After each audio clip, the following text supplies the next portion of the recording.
Yep, sanibonani guys, sanibonani.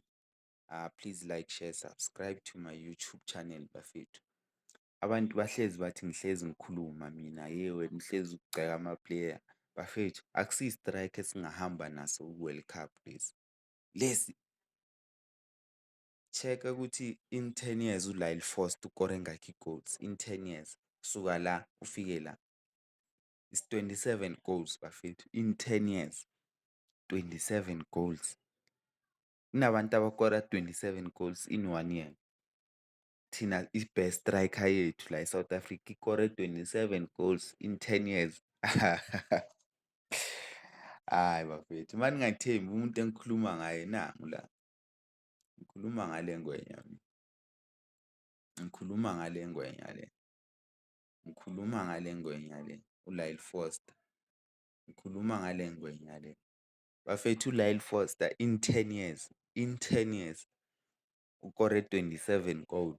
Uye umuntu enifuna siye naye ku-World Cup lo. Hayi bafethu.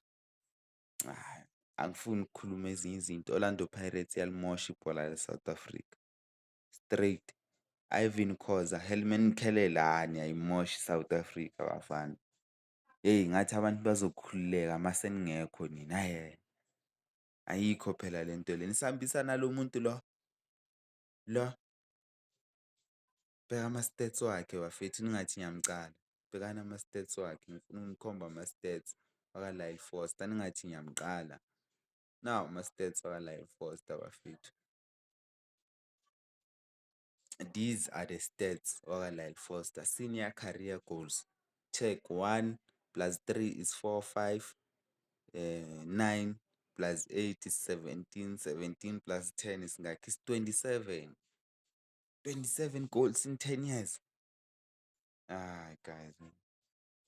No. This thing is not right.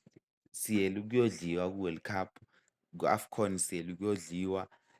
Bazobuya ngama-excuse ku-AFCON ukuthi we were trying a new method, the coach was trying a new method.